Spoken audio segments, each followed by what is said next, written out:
Hello everyone, good evening, welcome back on your own channel base of study. How are you? कैसे हैं आप सभी? I hope सब बहुत अच्छे से होंगे, बढ़िया से होंगे, मस्त होंगे। तो आज की क्लास में हम जानेंगे प्रेजेंट परफेक्ट टेंस के बारे में। इससे लास्ट क्लासेस में हमने फ्यूचर कंटिन्यूस टेंस की प्रैक्टिस की थी। आई होप आपने उसको देखा होगा। तो शुरू करते हैं आज का सेशन। Present perfect tense. सबसे पहले जानेंगे कि प्रेजेंट परफेक्ट टेंस होता क्या है।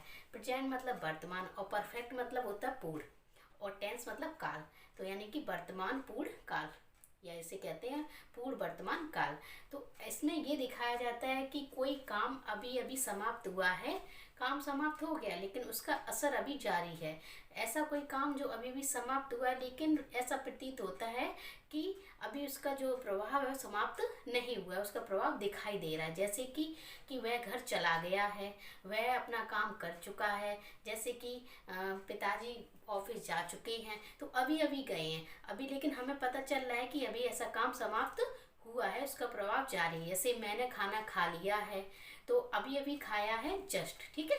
तो इसका प्रभाव जारी है, हमें दिख रहा है कि अभी खाया है, वहाँ पर बर्तन रखे, हमने हटे नहीं है वहाँ से, तो क्या हो गया, उसका प्रभाव जारी है। तो इस टेंस को बनाने के लिए हम क्या करते हैं, सबसे पहले जानेंगे उसकी आइडेंटिफिकेशन। आइडेंटिफिकेशन क्या होती है, राइट करते हैं हम।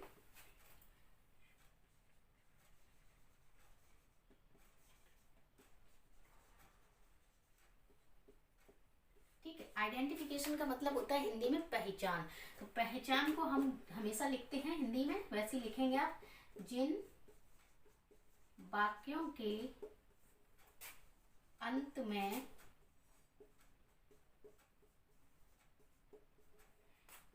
चुका है, चुकी है, चुके हैं, लिया है,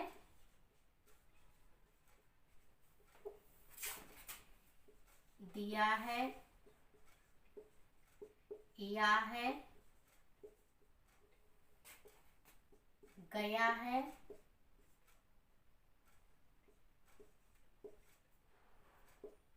गए हैं आदि शब्द आते हैं।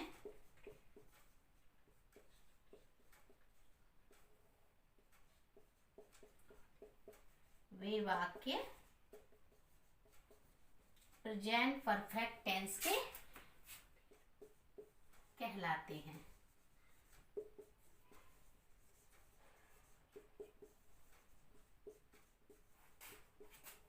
कहलाते हैं।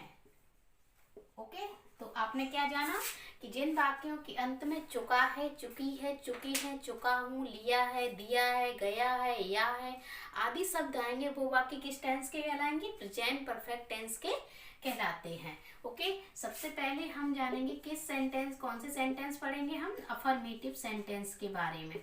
सेंटेंस मतलब वाक्य, कौन से सकारात्मक वाक्य पढ़ेंगे हम, ठीक है। इसमें हम सकारात्मक वाक्य, निगेटिव सेंटेंस, नकारात्मक वाक्य, इंटेरोगेटिव, इंटेरोगेटिव नेगेटिव के बारे में जानेंगे। ओके, तो सबसे पहले अफर्मेटिव सेंटेंस के बारे में जानते हैं।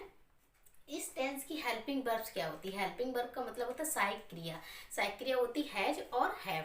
हैज लगाते हैं सिंगुलर सब्जेक्ट के साथ और हैव का यूज करते हैं प्लूरल सब्जेक्ट के साथ। जब हमारा कर्ता एक वचन का होगा तब हम हैज का यूज करेंगे, और कर्ता हमारा बहुवचन का होगा तब क्या यूज करेंगे, हैव यूज करेंगे। ओके, तो हम इसको किसके तरह किससे समझेंगे, स्ट्रक्चर के थ्रू समझेंगे। ओके, सबसे पहले हम क्या राइट करेंगे, subject plus helping verbs. Helping verbs का मतलब होता है सहायक क्रिया, ठीक है। जैसे सब्जेक्ट का क्या सहायता करेगी, कौन सी हेल्पिंग वर्ब्स, वो होती है हैज और हैव। ओके, हैज लगाएंगे सिंगुलर सब्जेक्ट के साथ और हैव का यूज करेंगे प्लूरल सब्जेक्ट के साथ। प्लस मेन वर्ब की कौन सी फॉर्म आएगी, मेन वर्ब की फॉर्म आएगी यहाँ पर थर्ड फॉर्म। ध्यान रखना कौन सी फॉर्म यूज करेंगे हम, थर्ड फॉर्म यूज करेंगे। नेक्स्ट यूज करेंगे ऑब्जेक्ट, उसके बाद यूज करेंगे हम अदर वर्ड्स। आपके पास जो भी सेंटेंस में शब्द लास्ट में बच जाते हैं उनको सबसे लास्ट में लिख दिया जाता है, ठीक है। तो आपने क्या देखा, स्ट्रक्चर क्या बन गया, सब्जेक्ट, हेल्पिंग वर्ब्स, हैज या हैव, वर्ब की कौन सी फॉर्म आएगी, थर्ड फॉर्म, और ऑब्जेक्ट, उसके बाद अदर वर्ड्स। कुछ एग्जांपल्स के थ्रू समझ लेते हैं। जैसे मैंने राइट किया, वह अभी अभी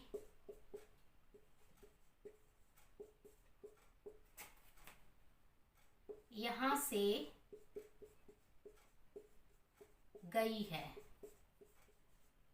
क्या लिखा मैंने?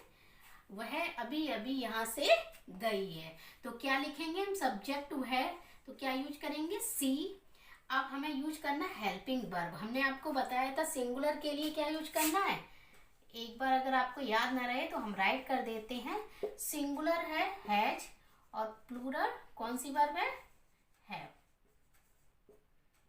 ठीक है, तो ध्यान रहेगा। अब हमारा सब्जेक्ट कैसा है? सिंगुलर है तो हम यूज करेंगे हैज। उसके बाद जाना, गई गई है तो अब कौन सी फॉर्म यूज करनी है? Third form. तो हैज, उसके बाद गो की थर्ड फॉर्म कौन सी होती? गो, वेंट, गॉन। आपको सभी helping verbs learn, man verbs जो होती है उनको लर्न करना पड़ेगा, उनकी तीनों फॉर्म याद होनी चाहिए। ठीक है, हैज गॉन, कहाँ गई है? अभी अभी यहाँ से गई है। गॉन फ्रॉम हियर, अभी अभी के लिए लगाएं जस्ट नाउ। क्या लिखेंगे? Just now. तो सेंटेंस क्या बन गया? She has gone from here just now. Sentence next और देख लेते हैं। वे अपना काम समाप्त कर चुके हैं। ठीक है, तो हम वे लिखा है, सब्जेक्ट हो जाएगा दे, और दे कैसा है? बहुवचन करता होता है तो हेल्पिंग वर्ब कौन सी यूज करेंगे? है। ओके, उसके बाद मैन वर्ब चाहिए हमें समाप्त करना। समाप्त करना की क्या होती? फिनिश या कंप्लीट, और थर्ड फॉर्म हो जाएगी फिनिश्ड। अपना, अब दे के साथ अपने के लिए क्या लगाते हैं? देयर, देयर वर्क्स, वह अपना काम समाप्त कर चुके हैं। तो सेंटेंस क्या बन गया? They have finished their work. Okay, आपने इतना समझा क्या कि इसकी आइडेंटिफिकेशन क्या होती है? जिन वाक्यों के अंदर में चुका है, चुकी है, चुके हैं, लिया है, दिया है, या गया है, गए, इन सभी का प्रयोग होगा। और हेल्पिंग वर्ब कौन सी है? हैज और हैव। कौन सी वर्ब की फॉर्म यूज होगी? थर्ड फॉर्म यूज होगी। सिंगुलर के लिए हैज और प्लूरल के लिए हैव का यूज करते हैं। आई होप आपने इतना समझा होगा। इसको नोट करें, उसके बाद आगे बढ़ते हैं।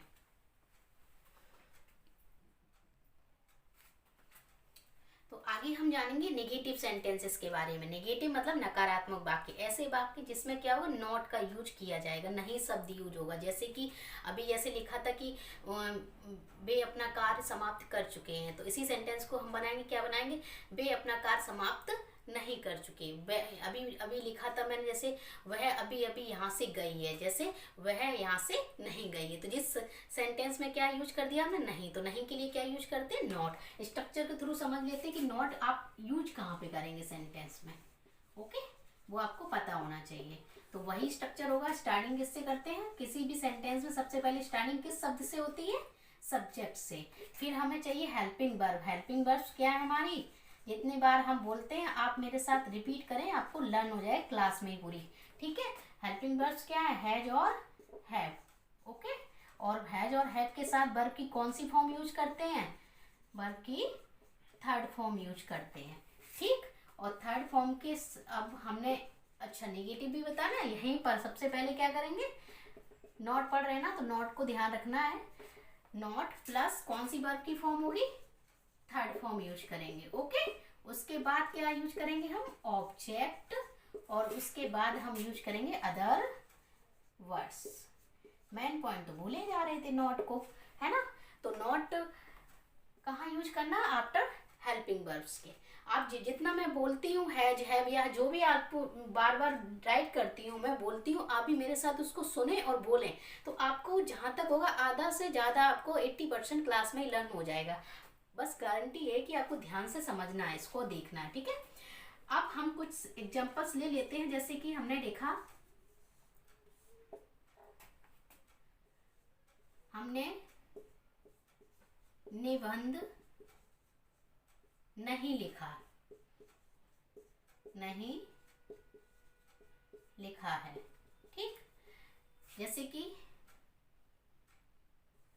वे अपना काम समाप्त नहीं कर चुके हैं। एक और लिख लेती हूँ, जैसे कि सूर्य अस्त नहीं हुआ है। ठीक, अब जैसे हमने निबंध नहीं लिखा है तो क्या बनाएंगे, हम की क्या होती वी, और वी कैसा सब्जेक्ट है, एक बहुवचन सब्जेक्ट होता है, बहुवचन का कर्ता होता है, तो हम क्या हेल्पिंग वर्ब यूज करेंगे, हैव। अब लिखना की क्या होती है, राइट, और राइट की थर्ड फॉर्म क्या होती है, written. Right, wrote, written. Okay, अब उससे पहले हमें क्या यूज करना है, नॉट के लिए, नहीं के लिए नॉट। ठीक है, राइट की थर्ड फॉर्म हो जाएगी रिटेन। क्या नहीं लिखा, ऐसे दा, ऐसे। ओके, है सेंटेंस देख लेते हैं। जैसे वे अपना काम समाप्त नहीं कर चुके हैं, तो क्या बनाएंगे, वे की दे, हेल्पिंग वर्ब हैव क्योंकि बहुत सारे हैं, नॉट समाप्त करना की अभी हमने आपको बताई थी फिनिश, और फिनिश में क्या ऐड कर देंगे, ईडी, तो ये क्या बन गई, थर्ड फॉर्म बन गई, फिनिश्ड देयर वर्क। ओके, जैसे लिखा सूर्य अस्त नहीं हुआ है, सूर्य अभी अस्त नहीं हुआ है, यह भी हो सकता था, नहीं हुआ है, तो क्या बनाएंगे, द सन हैज। सन तो एक ही है ना, वर्ल्ड में सन क्या है, एक ही है ना, तो has not set. Okay, I hope इतना समझ लिया होगा। बस इसमें इतना ही समझना है कि नोट किसके बाद यूज करना है, हेल्पिंग वर्ब के बाद। इतना नोट करें, इसके बाद आगे बढ़ते हैं।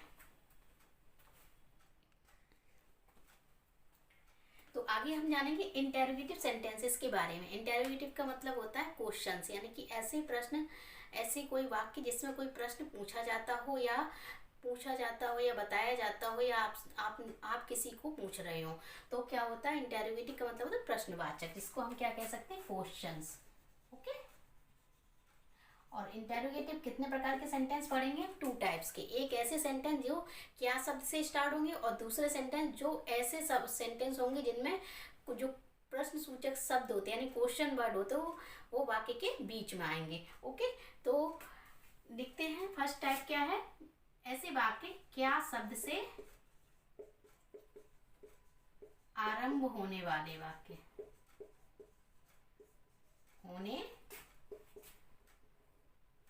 होने वाले वाक्य। ओके, नेक्स्ट होता है जैसे वाक्य के बीच में प्रश्न सूचक शब्द आने वाले वाक्य। ओके, जो भी स्टूडेंट्स नए हों, जिन्होंने अभी चैनल को सब्सक्राइब ना किया हो, वो सबसे पहले जाके चैनल को सब्सक्राइब करें, वीडियो को लाइक करें और अपने फ्रेंड्स को शेयर भी करें, ताकि उनको भी इसका लाभ मिल सके।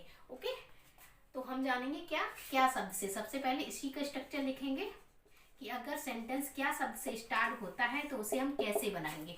ओके, तो सबसे पहले क्या करेंगे, अगर क्या शब्द से स्टार्ट होता है तो ऐसे वाक्य बनाने के लिए क्या की अंग्रेजी ना लगाकर उसके स्थान पर हम क्या की यूज करते हैं, हेल्पिंग वर्ब, यानी कि सहायक क्रिया, उस टेंस की यूज करते हैं। जैसे कि प्रेजेंट परफेक्ट टेंस की सहायक क्रिया क्या है, हैज और हैव। तो हम क्या लिखेंगे यहाँ पर, हेल्पिंग वर्ब हैज और हैव प्लस सब्जेक्ट।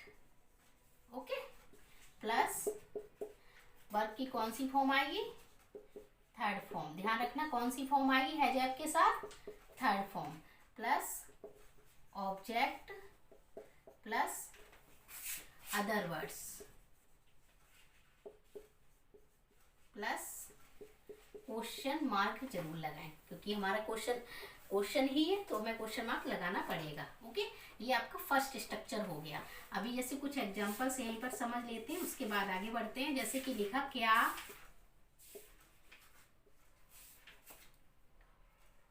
सूर्य छिप चुका है। ओके, जैसे क्या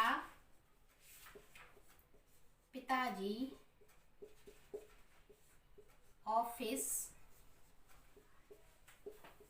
जा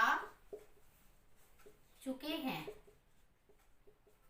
ओके, तो क्या लिखेंगे, हमने अभी बताया था फर्स्ट स्ट्रक्चर में देखेंगे आप सबसे पहले क्या लिखा है, अकॉर्डिंग टू सब्जेक्ट हम हेल्पिंग वर्ब यूज करेंगे। हैज सिंगुलर वर्ब होती है और हैव प्लूरल होती है। तो सूट कैसा सिंगल है तो हम यूज करेंगे हैज द सन।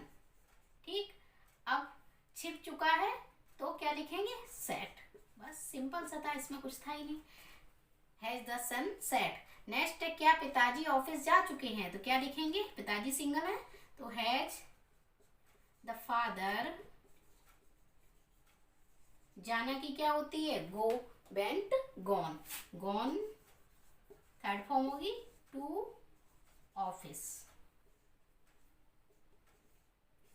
ओके, एक और लिख लेते हैं सेंटेंस यहीं पर, जैसे क्या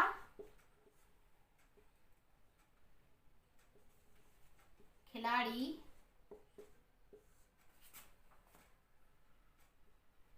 क्रिकेट खेल चुके हैं, तो क्या बनाएंगे, खिलाड़ी है, क्या खिलाड़ी क्रिकेट खेल चुके हैं, है यानी कि बहुत सारे खिलाड़ी हैं, तो हम यूज करेंगे हैव द प्लेयर्स। अब हेल्पिंग वर्ब की बात क्या है, सब्जेक्ट, सबके बाद हमें मेन वर्ब लिखनी है। खेलना की क्या होती है, प्ले, और प्ले की थर्ड फॉर्म क्या हो जाएगी, played cricket. Okay, question mark. I hope आपने इतना समझा होगा, इसको नोट करते हैं फिर आगे बढ़ते हैं। तो नेक्स्ट आगे देखेंगे सेकेंड टाइप का स्ट्रक्चर। सेकेंड टाइप का स्ट्रक्चर क्या बन जाएगा, अभी मैंने बताया था ऐसे प्रश्न हो या ऐसे वाक्य हो जिसमें प्रश्न सूचक शब्द वाक्य के बीच में आते हैं, तो उन वाक्यों को बनाने के लिए हम क्या करते हैं, उन जो प्रश्न सूचक शब्द यानी कि क्वेश्चन वर्ड जो बीच में आते हैं उनको बनाने के लिए सेंटेंस को सबसे पहले रखते हैं। ठीक है, तो क्वेश्चन वर्ड सबसे पहले लिखेंगे, उसके बाद जो हमने पहले स्ट्रक्चर लिखा था बिल्कुल वही हो जाएगा, हैज या हैव प्लस सब्जेक्ट प्लस क्या यूज करेंगे, वर्ब की थर्ड फॉर्म। ओके, उसके बाद plus object plus other words plus question mark. Okay, तो आपने क्या देखा, अगर वाक्य के बीच में क्वेश्चन वर्ड आते हैं तो उनको ट्रांसलेशन में चेंज करने के लिए क्या करते हैं, क्वेश्चन वर्ड को सबसे पहले लिख देते हैं। जैसे कि कुछ एग्जांपल्स लिखते हैं, जैसे कि मैंने लिखा चपरासी कहाँ गया है। ओके, जैसे चपरासी कहाँ से आया है। ओके, जैसे कि लिख सकते हैं और तुम्हें आज इतिहास किसने पढ़ाया है। ओके, तो हम समझते हैं चपरासी कहाँ गया है, तो हम देखा क्वेश्चन वर्ड आया है तो वो क्या है, कहाँ, तो हम इसको सबसे पहले लिखेंगे। तो कहाँ की क्या होती है, वेयर। ओके, उसके बाद क्या यूज करना, helping verb according to subject. Subject चपरासी है तो सिंगल है तो हम यूज करेंगे हैज द पियोन, और जाना की क्या होती है, गो, गो की क्या हो जाएगी, गॉन। Okay, question mark. तो क्या सेंटेंस बन गया, where has the peon gone. Next sentence है चपरासी कहाँ से आया है, तब क्या यूज करेंगे, वेयर, क्वेश्चन वर्ड सबसे पहले लिखेंगे, उसके बाद helping verb has the peon, उसके बाद क्या है, आना की क्या होती है, कम, और कम की थर्ड फॉर्म भी कम ही होती है, कम, केम, कम, कम फ्रॉम। ओके, इसको ऐसे भी राइट कर सकते हैं, कैसे, from where has the peon come, ठीक, या ऐसे राइट कर सकते हैं, where has the peon come from, दोनों राइट होते हैं, ठीक। नेक्स्ट देखते हैं, तुम्हें आज इतिहास किसने पढ़ाया है। क्वेश्चन वर्ड क्या है, किसने, किसने का अर्थ होता है कौन, हु, तो हम क्या लिखेंगे, हु। और मैंने आपको बताया हु क्या होता है, खुद में एक सब्जेक्ट होता है, वो सिंगुलर होता है, तो हम हु के अकॉर्डिंग क्या हेल्पिंग वर्ब यूज कर देंगे, हु हैज। पढ़ाना की क्या होती है, टीच, और टीच की थर्ड फॉर्म क्या होती है, टॉट, तो हम लिखेंगे टॉट यू। सब्जेक्ट हो गया, helping verb, man verb, object, और उसके बाद अदर वर्ड क्या है, हिस्ट्री। ओके, और नेक्स्ट क्या बचा, टुडे, टुडे हम लास्ट में लिख देंगे। ओके, तो क्या सेंटेंस बन गया, who has taught you history today. Okay, आपने इतना समझा। क्वेश्चन वर्ड अगर बाकी के बीच में आए तो उनको बनाने, इस सेंटेंस को मेक करने के लिए क्या करेंगे, सबसे पहले लिखेंगे हेल्पिंग वर्ब यूज करेंगे, सब्जेक्ट यूज करेंगे, मैन वर्ब की third form, object, other word, अगर और सेंटेंस में बड़ा है तो उसको और ऐड कर देंगे बाद में। ओके, इतना समझा, नोट करें जल्दी से, फिर आगे बढ़ें। तो आगे हम देखेंगे इंटेरोगेटिव नेगेटिव सेंटेंस के बारे में, यानी कि प्रश्नवाचक नकारात्मक वाक्य। ऐसे वाक्य होंगे जिसमें प्रश्न भी पूछा जा रहा होगा और नहीं का भी यूज किया जा रहा होगा। तो इसमें हम इंटेरोगेटिव जैसे फर्स्ट टाइप और सेकेंड टाइप दो थे, उसी प्रकार से दो स्ट्रक्चर को हम राइट करेंगे ताकि आपको अच्छे से समझ में आए। ओके, तो हम फर्स्ट स्ट्रक्चर क्या था, जिसमें हेल्पिंग वर्ब यूज कर रहे थे, हैज या हैव प्लस सब्जेक्ट, उसके बाद क्या यूज करेंगे हम, नॉट। कहाँ पर यूज करेंगे, इंटेरोगेटिव सेंटेंस में नॉट कहाँ यूज करते हैं, आफ्टर सब्जेक्ट, प्लस वर्ब की कौन सी फॉर्म आएगी, थर्ड फॉर्म आएगी। Okay, plus object, plus other words, और प्लस क्वेश्चन मार्क। ओके, ये आपका फर्स्ट स्ट्रक्चर बन गया। नेक्स्ट सेंटेंस अगर क्वेश्चन वर्ड आ जाए तो क्वेश्चन वर्ड्स को लिख दें सबसे पहले, और बाकी जो हमने स्ट्रक्चर ऊपर राइट करा सेम टू सेम आपको यहीं पर इसको नोट कर देना है। चलो हम कर देते हैं, has have plus subject plus not, okay, plus verb की कौन सी form, third form, plus object और प्लस अदर वर्ड्स। ओके, और लास्ट में क्वेश्चन मार्क जरूर लगाएं। ठीक, आप जैसे कुछ एग्जांपल्स के थ्रू समझते हैं अच्छे से। जैसे लिखा मैंने, क्या उसने खाना नहीं खाया है। ठीक, तो क्या बनाएंगे, क्या की अंग्रेजी क्या शब्द से स्टार्ट हो रहा है, फर्स्ट स्ट्रक्चर है उसने, यानी कि ही सिंगल है तो हम यूज करेंगे हेल्पिंग वर्ब हैज। उसके बाद सब्जेक्ट ही, नहीं नॉट यूज करेंगे। खाना की क्या होती है, ईट, ईट की थर्ड फॉर्म क्या हो जाएगी, ईटन। क्या नहीं खाया, खाना नहीं खाया, ईटन द फूड। तो सेंटेंस क्या बन गया, has he not eaten the food. Next sentence जैसे मैंने लिखा, तुम्हारा भाई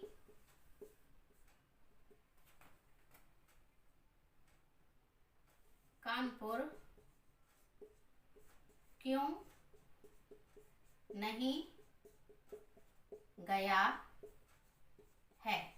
तब क्या बनाएंगे, क्वेश्चन वर्ड का आया सेंटेंस के बीच में, तो इसको सबसे पहले लिखेंगे क्योंकि होती है भाई। उसके बाद क्या यूज करेंगे, हेल्पिंग वर्ब। तुम्हारा भाई सिंगल है, एक की बात हो रही, योर ब्रदर। उसके बाद क्या यूज करेंगे हम, नॉट।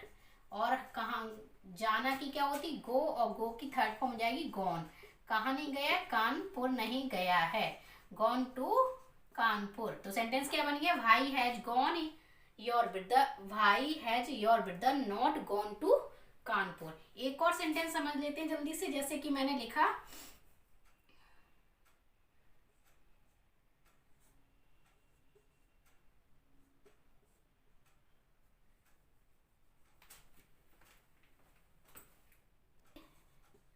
जैसे हम लिखेंगे, इस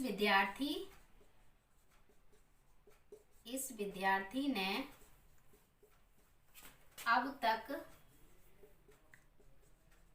कितने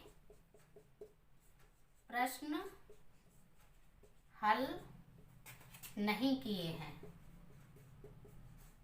नहीं किए हैं। तब क्या बनाएंगे, इस विद्यार्थी ने अब तक कितने प्रश्न हल नहीं किए। तो कितने, हाउ, मैंने कल की क्लास में बताया था हाउ मैनी और हाउ मच। हाउ मैनी का मतलब होता है कितना कितनी, उसी प्रकार से हाउ मच का भी होता है। लेकिन कितना कितनी का, हाउ मैनी का यूज कब करते हैं, जब संख्या की बात होती है, जैसे कि प्रश्न। और हाउ मच का जब क्वांटिटी की बात होती है। तो हम यहाँ लिखेंगे how many questions, how many questions. अब सब्जेक्ट क्या है, इस विद्यार्थी, यानी सिंगल है तो हम हेल्पिंग वर्ब यूज करेंगे, हैज दिस स्टूडेंट। ओके, इस विद्यार्थी ने। अब हमें हेल्पिंग वर्ब हो गई, सब्जेक्ट भी हो गया, क्या चाहिए, नॉट। ठीक, उसके बाद मेन वर्ब चाहिए। तो मेन वर्ब क्या है, सॉल्व करना है, यानी कि नॉट सॉल्व्ड। ठीक है, अब क्या बचा, अब तक क्या हो जाएगा, सो फार। तो सेंटेंस क्या बन गया, how many questions has this student not solve so far. Okay, आज आपने इतना समझ लिया होगा कि प्रेजेंट परफेक्ट टेंस क्या होता है। ओके, इसकी हेल्पिंग वर्ब्स क्या होती है और इनका कैसे यूज करते हैं। एक बार क्लास देखने के बाद आपको गारंटी है कि आपको ये सारा अच्छे से समझ में आ जाएगा। तो आज के लिए बस इतना ही, मिलते हैं नेक्स्ट क्लास में। तब तक रखें अपना ध्यान। Bye bye, take care yourself, bye bye.